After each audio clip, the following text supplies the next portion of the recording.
অবশেষে ভাগ্য বদলে গিয়েছে সিলেটের সেই ভাইরাল ফুল বিক্রেতা শিশু ফাইজার।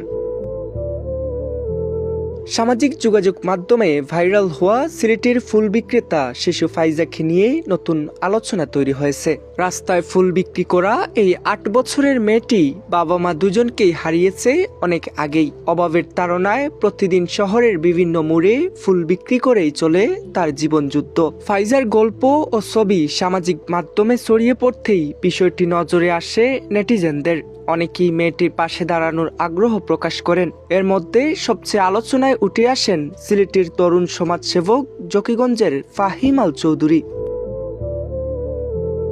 ভিডিওটি দেখার পর ফাহিম আল চৌধুরী ব্যক্তিগতভাবে ফাইজার খোঁজ খবর নেন। পরে তিনি জানান শিশুটির দীর্ঘমেয়াদী দায়িত্ব নিতে তিনি আগ্রহী। ফাহিম আল চৌধুরী বলেন, ফাইজাকে রাস্তার জীবনে বড় হতে দেওয়া যায় না। তার নিরাপত্তা, শিক্ষা আর ভবিষ্যতের দায়িত্ব নিতে আমি প্রস্তুত।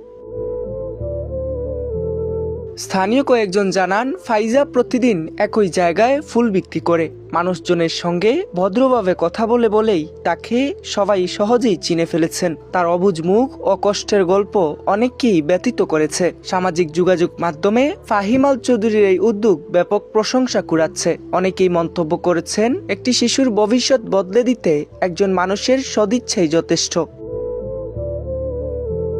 এই শিশু ফাইজার ভবিষ্যৎ কিভাবে বদলায় সেদিকেই তাকিয়ে আছেন সিলেটবাসী। খায়রুল ইসলাম, জকিগঞ্জ, STV।